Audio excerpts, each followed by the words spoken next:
주시는 말씀은 요한복음 3장 1절부터 2절 말씀입니다.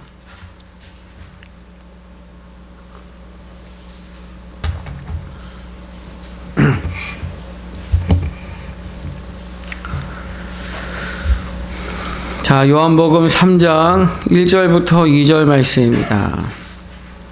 우리 다 같이 믿음으로 합독합니다. 시작.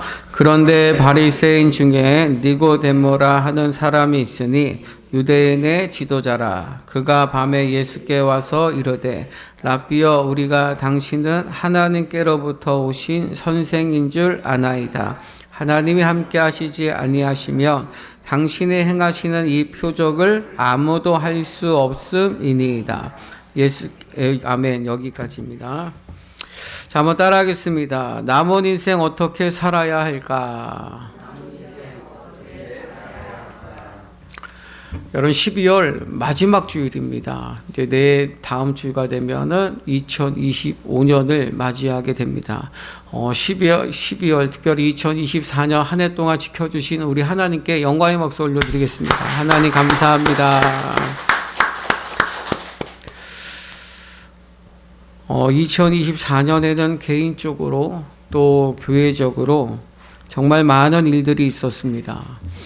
그러나 우리가 여러분 한 해를 이렇게 돌아보면서 어떤 환경의 변화나 상황의 변화를 말하기보다는 한 해 동안 나의 신앙과 나의 믿음은 얼마나 성장했고 또 성숙했는가를, 그리고 내가 지금 신앙적 위치가 어디에 있는가를 점검할 수 있는 시간이 되었으면 좋겠습니다.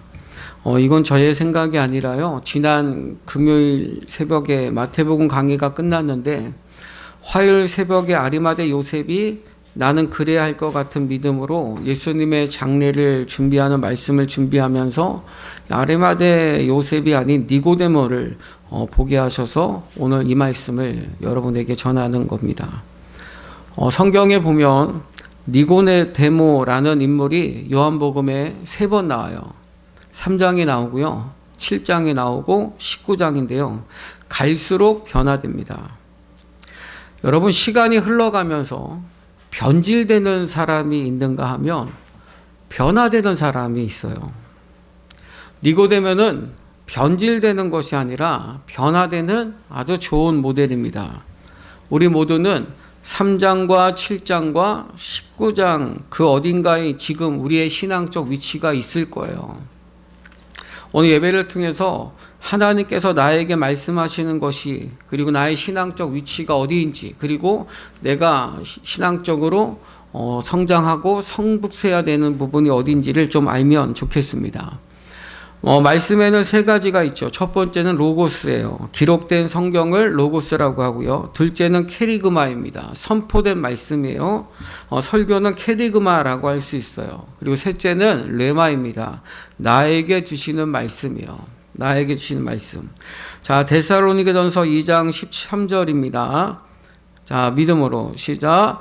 이러므로 우리가 하나님께 끊임없이 감사함은 너희가 우리에게 들은 바 하나님의 말씀을 받을 때에 사람의 말로 받지 아니하고 하나님의 말씀으로 받음이니 진실로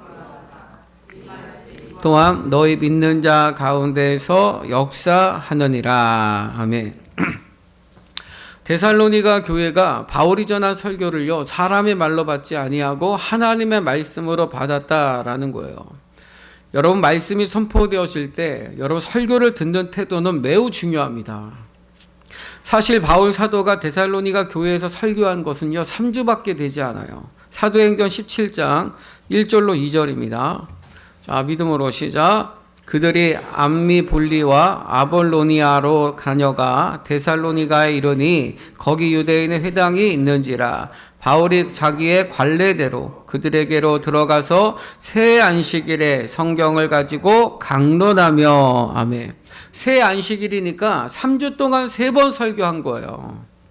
그런데 그 당시에 최고로 부흥했던 교회가 데살로니가 교회거든요. 왜 그럴까요? 3주 설교했는데 왜 그렇게 큰 부흥이 일어났을까요? 설교에 대한 태도가 달랐기 때문이에요.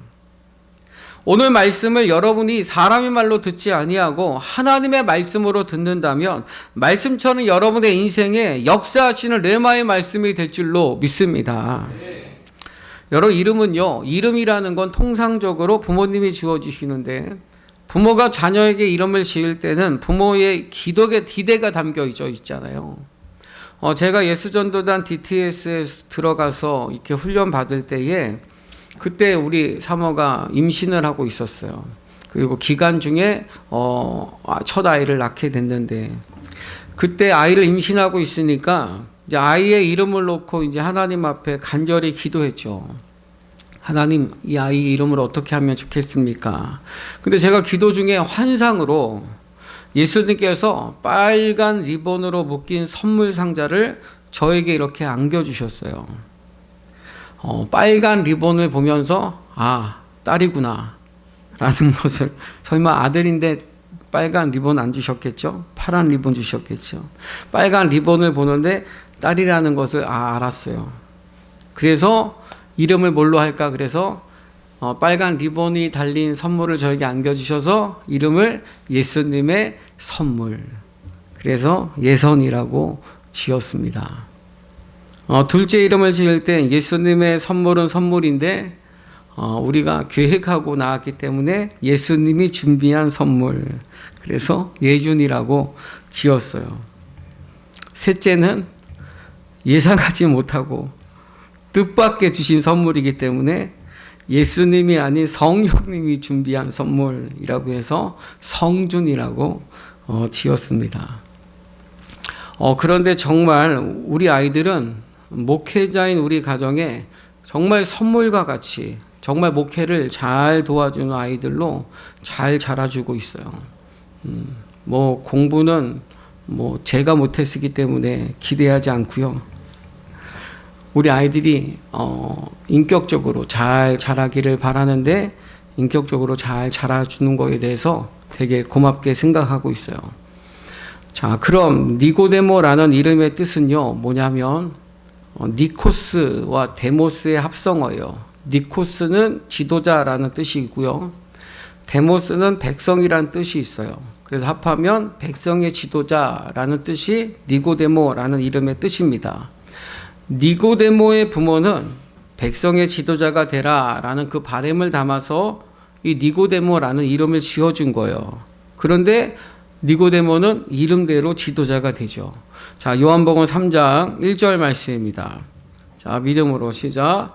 그런데 바리새인 중에 니고데모라 하는 사람이 있으니 지도자라. 아멘. 부모님의 바람대로 이루어진 거예요. 그런데 그냥 지도자가 아니라 이 사내들인 공회원이 됩니다. 이 사내들인 공회원은요, 우리식으로 말하면 여의도에 있는 국회와 서초동에 있는 대법원을 합해 놓은 기관이에요. 그리고 거기에는 72명만이 들어갈 수가 있어요. 그 기관에 소속된 지도자가 되었으니 니고데모는 정말 지도자 중에 지도자로 성공한 사람이었습니다. 그런데 여러분, 성공하면 모든 게 다인 것처럼 생각이 되지만 꿈을 이루는 과정에서 잃어버려서는 안 될 것이 있고 또 꿈이 꼭 행복이랑 직결되는 건 아니라는 거죠.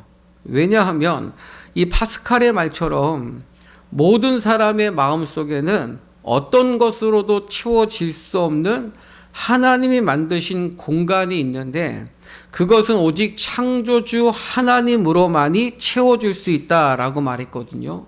그것이 니고데모에게도 있었던 거예요. 그래서 니고데모는 예수님을 찾아옵니다. 다른 어떤 것으로 채울 수 없는 그 마음이 있어서 예수님에게 찾아온 거예요. 자, 요한복음 3장 2절입니다.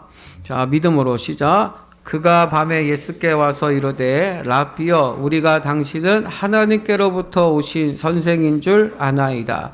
하나님이 함께 하시지 아니하면 당신이 행하시는 이 표적을 아무도 할 수 없음이니이다. 아멘. 그런데 여러분, 예수님을 니고데모가 찾아오는데요, 낮이 아니라 밤에 찾아와요. 왜 그럴까요?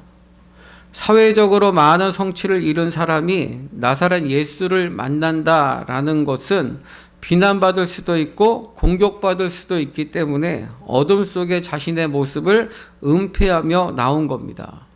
그럼에도 니고데모가 왜 예수님을 찾아온 거예요? 예수님이 행하신 기적 때문이에요. 예수님이 병자를 고치고 귀신을 쫓아내고 많은 기적을 행하시니까 예수님에게 찾아온 겁니다. 그러나 밤에 찾아온 니고데모의 마음은 어떤 마음이에요? 예수님을 만나고는 싶지만, 뭔가를 얻고는 싶지만 예수님 때문에 손해보고 싶지 않은 마음입니다. 그게 니고데모가 예수님에게 찾아온 첫 마음이에요. 첫 신앙의 자리예요. 그럼에도 예수님은 니고데모에게 3절부터 21절까지 말씀하시죠. 중간에 니고데모가 진물한 2절을 빼면은요, 17절이 예수님이 니고데모에게 하신 말씀이에요. 여러분 보세요. 지금 니고데모는요, 이기적인 마음으로, 손해보지 않으려는 마음으로 예수님에게 찾아왔지만 예수님은 진심으로 니고데모를 대하고 계신 겁니다. 심지어 요한복음 3장 16절 말씀이에요. 자, 믿음으로 시작. 하나님이 세상을 이처럼 사랑하사 독생자를 주셨으니 멸망하지 않고 영생을 얻게 하려 하심이라. 아멘. 많은 사람들을 구원하고 영감을 준 이 말씀이 니고데모에게 주신 말씀입니다. 그런데 안타깝게도 요한복음 3장에서 니고데모가 예수님을 믿었다라는 기록은 없어요. 그러나 우리는 7장 이후로 넘어가면서 그렇게 이기적이었던 니고데모, 손해보지 않으려고 했던 그 니고데모에게 복음을 아낌없이 쏟아부었던 그 예수님의 희생과 헌신이 결코 물거품으로 돌아가지 않았다라는 것을 알 수 있는데, 자, 요한복음 7장 1절 말씀입니다. 믿음으로 시작. 그 후에 예수께서 갈릴리에서 다니시고 유대에서 다니려 아니하심은 유대인들이 죽이려 함이러라. 아멘.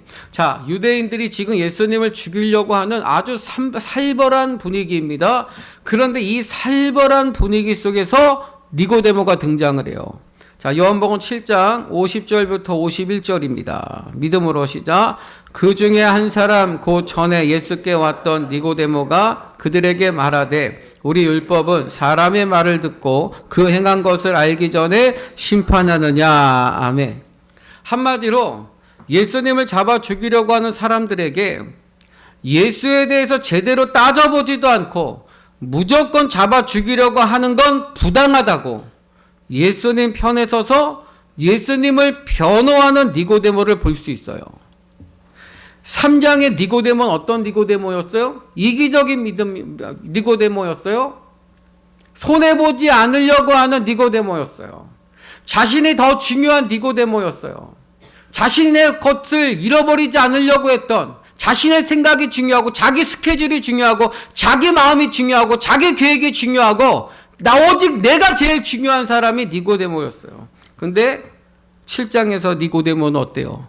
예수님을 변호하는 니고데모로 변화된 모습을 보여주고 있는 겁니다. 여러분, 신앙의 성숙과 사랑의 성숙에는요, 공통점이 있어요. 누군가를 진짜 믿으면은요, 그분 중심으로 돼요. 누군가를 사랑하면은요, 사랑하는 대상 중심으로 바뀌게 됩니다. 내가 중요한 게 아니라 저 사람의 생각이 어떠한가로 바뀐다고요. 니고데모의 중심이 예수님 중심으로 지금 점점 변화되고 있는 거예요. 자, 이제 요한복음 19장 30절입니다. 자, 믿음으로 시작. 예수께서 신 포도주를 받으신 후에 이르시되 머리를 숙이니 영원히 떠나가시니라. 아멘. 자, 예수님이 이제 돌아가셨어요. 그리고 제자들은요, 아시겠지만 다 도망갔습니다. 다 끝난 것 같아요. 그런데 끝이 아니죠. 다 이루었다라고 하십니다. 다 이루었다라는 말은 헬라어로 테텔레스타이예요. 이 단어는 두 가지 의미로 쓰여요. 윗사람이 어떤 일을 맡겼을 때 그 일을 다 완수하고 나서 보고할 때 테텔레스타이, 맡겨진 임무를 완수했습니다. 이 예수님의 선언은 하늘 아버지께서 맡기신 인류 구원의 임무를 완수했다라는 뜻입니다. 이게 테텔레스타이라는 뜻이에요. 두 번째 뜻은 뭐냐면 물건값을 완불했을 때 말하는 거예요. 예를 들어서 마이크를 살 때 100만 원이라면 100만 원을 완불했을 때 테텔레스타이라고 말합니다.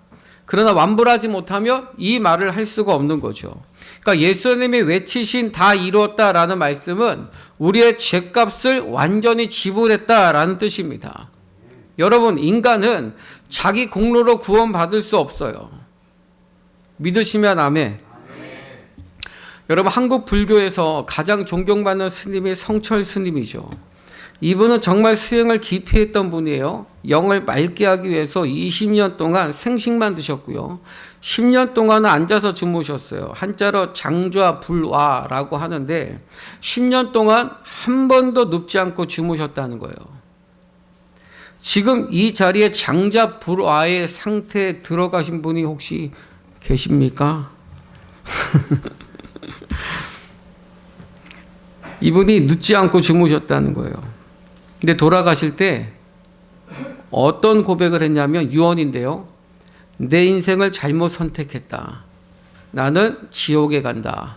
내 죄는 산보다 높고 바다보다 깊은데 내 어찌 감당하랴.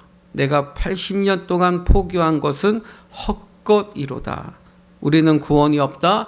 죄값을 해결할 자가 없기 때문이다.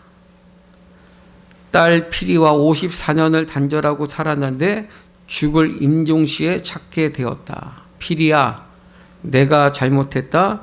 내 인생을 잘못 선택했다. 나는 지옥에 간다. 이게 마지막 고백이에요. 수행을 통해서 속죄받은 것이 아니라 수행을 통해서 뭘 깨달았냐면 내가 죄인임을 깨달았다고요. 수행을 하면 할수록 죄가 없어진 게 아니라 오히려 수행을 하면 할수록 죄가 더 밝히 드러나기 시작했다라는 거죠. 여러분, 성철 스님의 증손자가 지금 총신대학교 신학과 3학년에 재학 중입니다. 마틴 루테도 수행을 통해서 죄인됨을 깨달아요. 로마서와 갈라디아서를 통해서 십자가의 은혜로 구원받은 걸 깨닫게 됩니다. 마틴 루터가. 여러분, 수행은요, 구원의 길이 아니라요, 죄인됨을 깨달을 뿐입니다. 오직 십자가의 은혜만이 우리의 죄를 속죄할 수 있음을 믿으시기 바랍니다. 근데 이때 예수님이 돌아가셨을 때, 십자가에서 돌아가셨을 때 두 사람이 등장해요. 요한복음 19장 38절. 자, 믿음으로 시작. 아리마대 사람 요셉은 예수의 제자이나 유대인이 두려워 그것을 빌라도에게 예수의 시체를 가져가기를 고하매 빌라도가 허락하는지라. 이에 가서 예수의 시체를 가져가니라. 아멘. 따라하겠습니다. 2일 후에. 아리마대 요셉은 예수님의 숨은 제자였어요. 그런데 2일 후에라는 말은 예수님의 십자가 사건을 말하는 거예요. 그걸 목격하고 이 사건을 경험하면서 깨달은 거예요. 아, 하나님의 아들이시구나. 이걸 깨달은 거예요. 그래서 요셉에 대해서 이렇게 말하죠. 마가복음 15장 43절 말씀.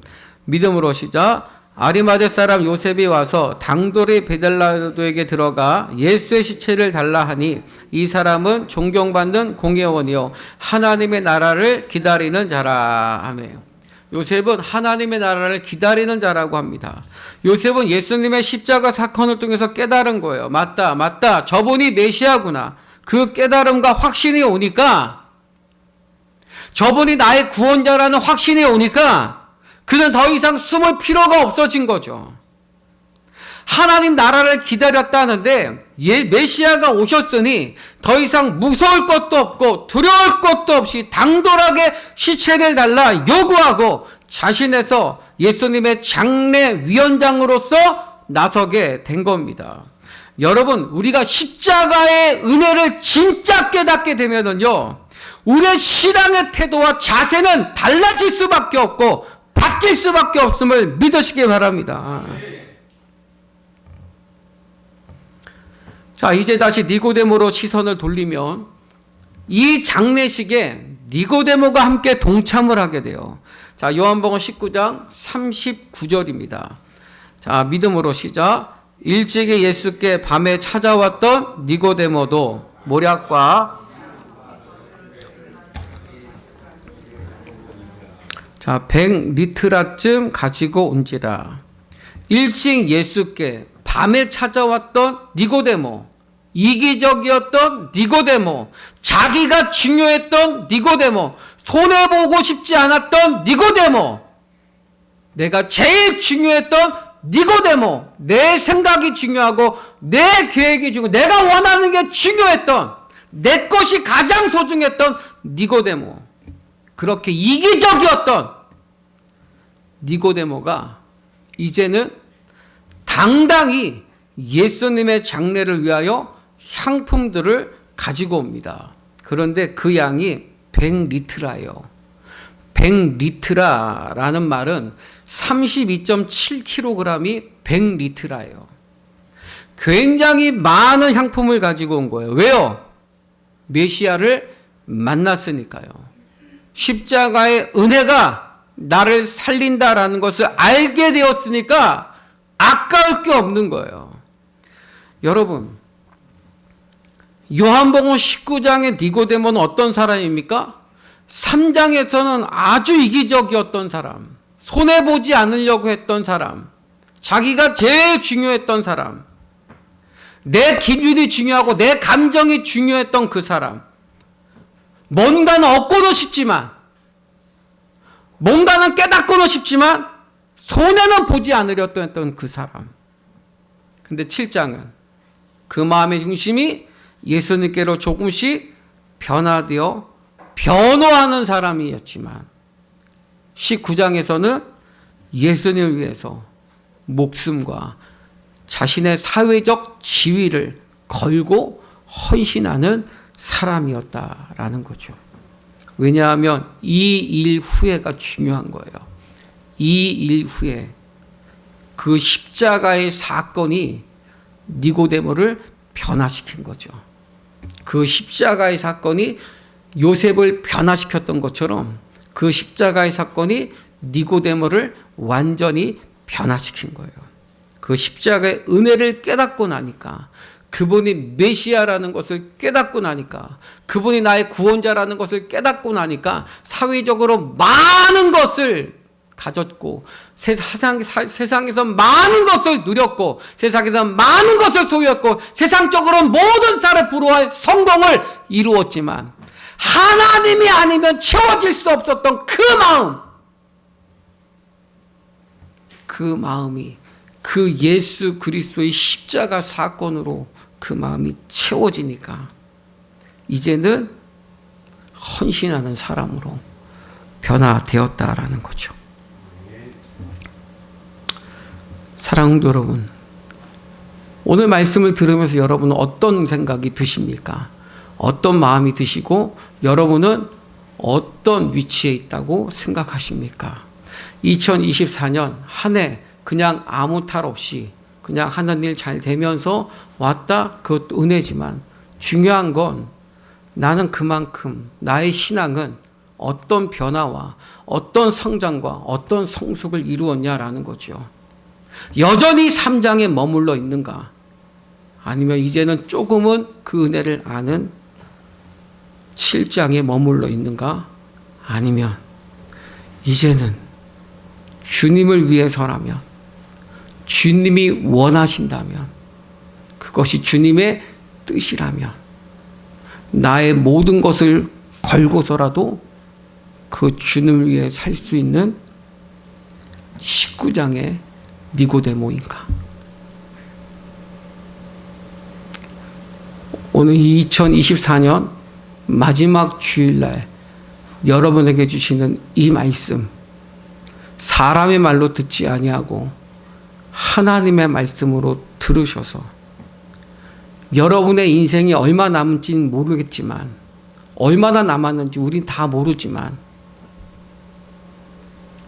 여러분의 남은 마지막 인생이 후회가 남지 않는